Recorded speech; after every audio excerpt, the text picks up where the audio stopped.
The systems are shaking. The ground beneath us is no longer steady, and deep down, every soul senses it. Something is wrong, terribly wrong. You turn on the news, and chaos unfolds like a prophecy long ignored. You scroll through your feed, and confusion and fear dominate every screen. The moral compass is broken. Right is mocked, wrong is celebrated, and truth is no longer absolute. It's rebranded, redefined, and rejected. The very pillars of our civilization are cracking, and the illusion of control is slipping through trembling hands. But what if I told you it's not just political unrest, not just economic instability, not just cultural decay? What if I told you that the system itself, this entire man-made structure we've been taught to depend on, is collapsing? It's not a glitch. It's not a temporary setback. It's not just another rough season to push through until we can get back to normal. No, the foundations are being exposed because they were never strong to begin with. The system was never built on eternal truth. It was built on shifting sand. And now the winds are blowing, the rains are falling, and the storm has come. And what isn't built on the rock is falling. We grew up believing the system would protect us, that if we followed the path, school, job, status, comfort, we'd be safe. But the truth is, the system was designed to keep you numb, to keep you distracted, to keep you busy building a life that doesn't last. It taught us to build our lives around idols of success, pleasure, validation, and control. But idols don't protect you in the storm. They never have, and now that the storm is here, we're finding that everything we leaned on is giving way. But here's the revelation: the collapse is mercy, the shaking is grace, because it's in the failing of the system that God is calling his people out of Babylon, out of dependency on the temporal, out of allegiance to corrupt structures, out of false security and into unshakable truth. He is exposing what was always broken so that we can stop placing our trust in shadows and start anchoring ourselves to the only thing that never moves him. Some of you are feeling anxiety, confusion, discouragement, but I want to tell you, your distress isn't a sign of your weakness. It's a sign of the system's failure. You were never meant to be at home in a world like this. The unease you're feeling is your soul remembering what it was made for: another kingdom, a higher law, a greater truth. The system cannot satisfy what was created for eternity. We've placed our hope in the hands of leaders who cannot save us. We've trusted media that manipulates, science that denies the Creator, and a culture that praises rebellion and calls it freedom. The system taught us to numb our pain with entertainment, drown our questions in noise, and chase happiness in things that rot. And now that it's all falling apart, we don't know where to turn because we forgot the rock from which we were cut. But hear me, this is not the time to panic. This is not the time to mourn the system's collapse. It's time to rise. Because when man's systems fall, God's kingdom stands. When the walls of culture crack, the people of God shine. This is the hour of separation. God is calling his remnant, those who still believe, those who still stand, those who haven't bowed to Baal, to step forward and build what cannot be shaken. If you're feeling disoriented, let the collapse bring you clarity. If you're feeling heavy, let the fall of idols free your hands. If you're losing things you once held dear, rejoice, because what is eternal is never truly lost. We are being called out not to survive, but to lead. To be a voice in the whirlwind, to be a fire in the night, to be the people who don't flinch when the world falls apart, because our foundation isn't in this world. We're not here to curse the darkness, we're here to declare the light, and that light begins when we stop lamenting what's breaking and start building what will last. You don't overcome fear by clinging to broken systems, you overcome fear by standing on what is unchanging. The final shift isn't just around us, it's within us. And it begins when you realize the system never had the power to define you, sustain you, or call you. That power belongs to God alone. The system is failing because it must. There's a war raging, and it's not just outside you. It's inside, deep within your mind, your heart, your spirit. You feel it every time you try to rise, and something pulls you back. Every time you step out in faith and a whisper of doubt follows close behind. Every time you're ready to speak life and a voice inside tells you you're not worthy, not ready, not enough. But here's the truth. The greatest battlefield right now isn't in the streets or in governments or in headlines. It's within. It's the war over your mind, your identity, and your emotions. And if the enemy can't stop you with chains, he'll try to stop you with feelings. The danger is subtle, because feelings feel real, they're loud, they're convincing, they move like truth, they echo like truth, but they are not truth. And if you begin to build your life, your calling, your destiny on feelings instead of truth, you will be a prisoner in a cell with an open door. You'll be stuck, not because you're defeated, but because you believed the lie that said you were. We live in a culture that has turned feelings into idols. If I don't feel it, it must not be real. If I feel afraid, I should pull back. If I feel discouraged, maybe it's a sign to stop. But feelings are not the voice of God. Feelings don't determine purpose. Feelings don't set appointments in the kingdom. The devil doesn't have to destroy you. He just has to get you to surrender to how you feel. So many are waiting to feel confident before they speak, waiting to feel bold before they step out, waiting to feel worthy before they answer the call. But the shift doesn't come when you feel something. It comes when you believe something. When you stop following emotions and start following the truth, that's where freedom begins. There was a time when the prophets stood in the middle of trembling nations, not because they felt strong, but because they believed the word. There was a time when followers of God walked into fire, not because they felt peace, but because they knew who their God was. And there was a time, like now, when the people of God had to choose between feelings that fed fear and truth that birthed courage. And that time is now. The enemy is a master of atmosphere. He will cloud the air around you with heaviness. He will flood your heart with emotion and call it discernment. He will wear you down with whispers until you forget the truth that set you free. But you weren't created to be ruled by the weather of your emotions.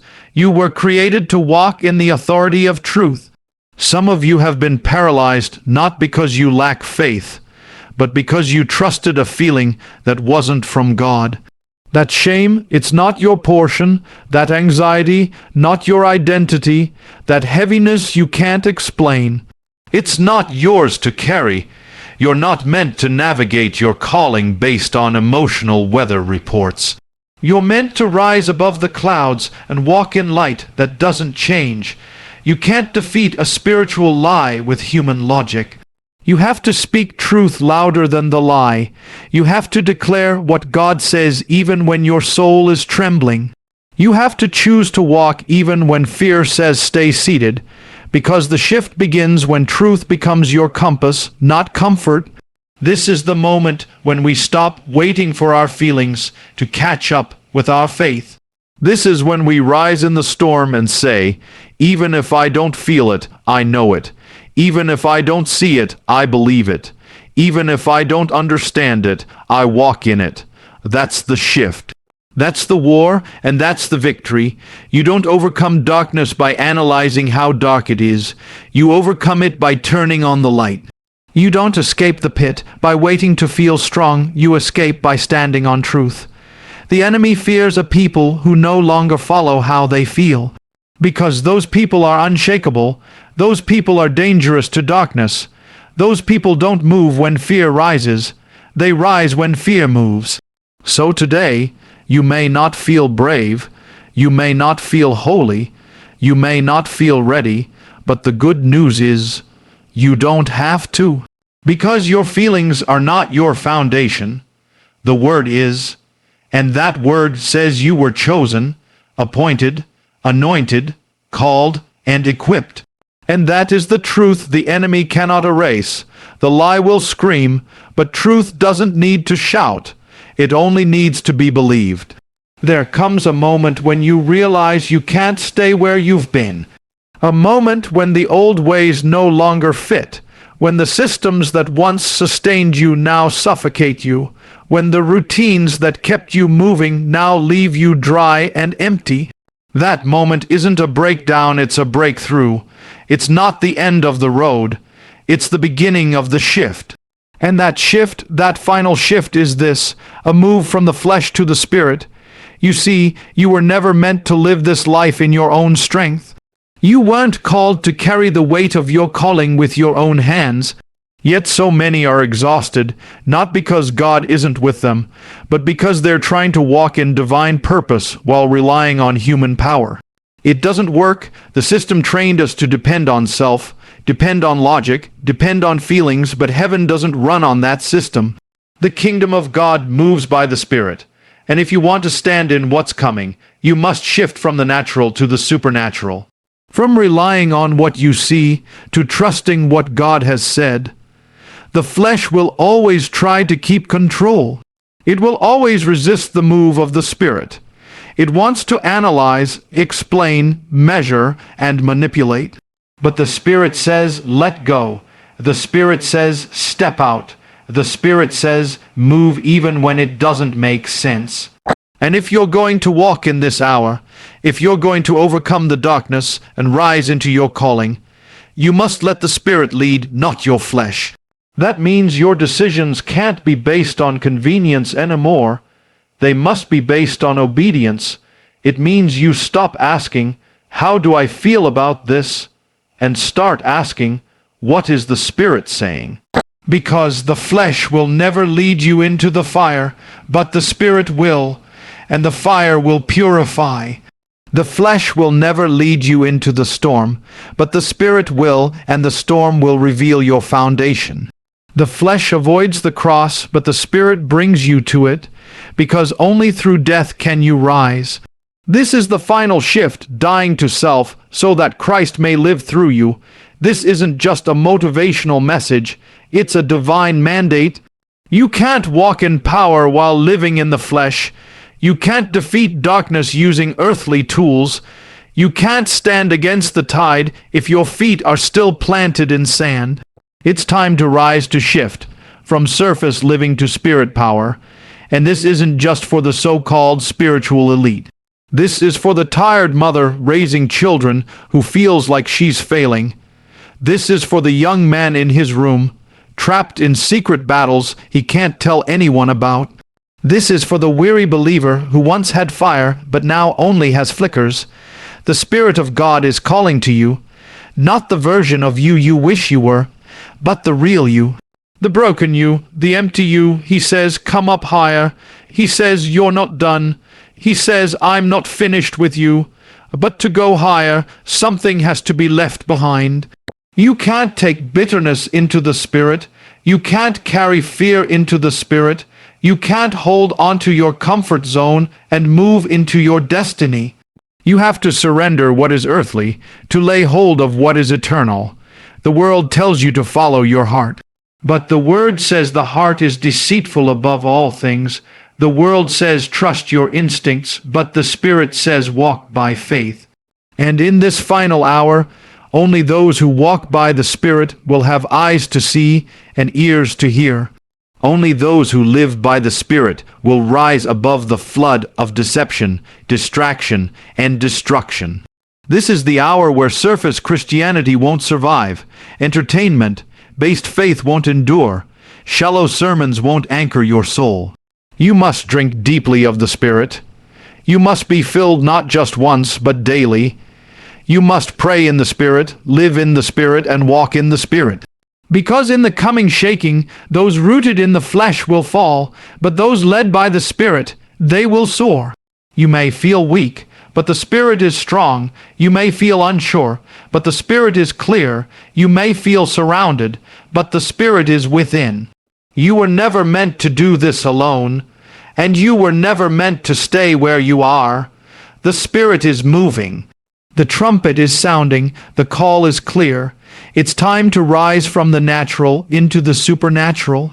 Time is not what it used to be. You can feel it. The pace has changed. The air is charged. The hour has grown late, and whether people acknowledge it or not, something has shifted in the spirit.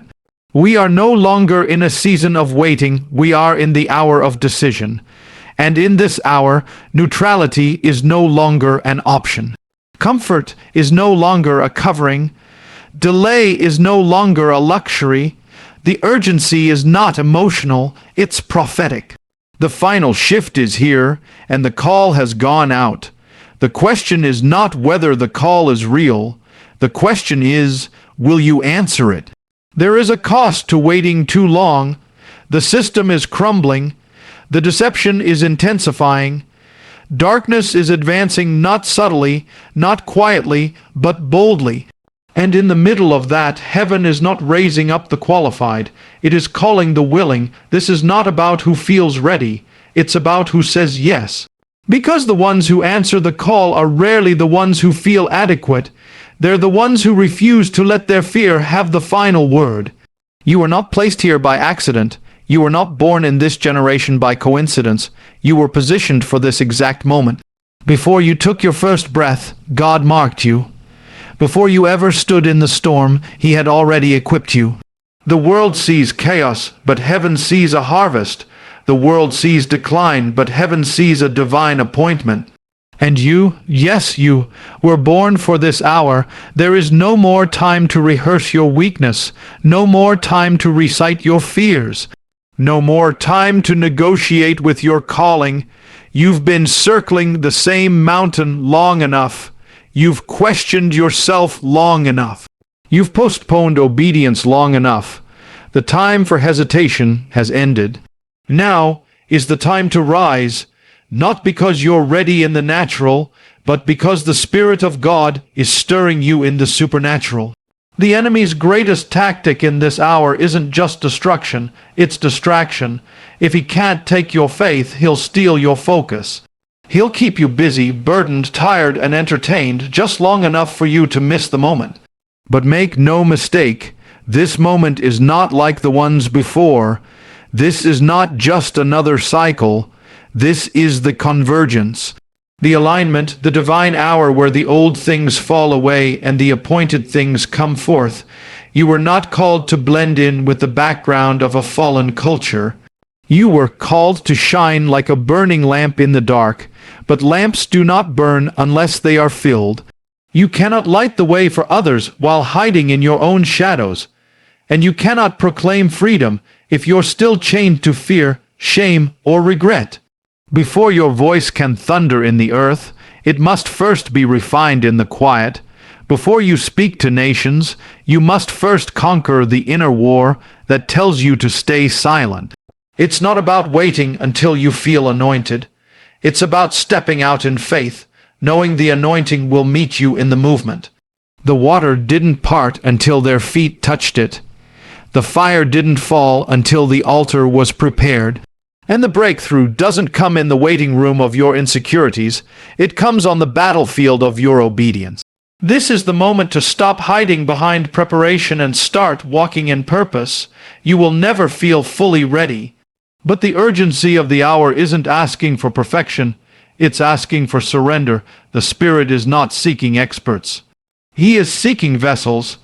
And a surrendered vessel is more dangerous to the kingdom of darkness than 1,000 gifted voices still lost in doubt.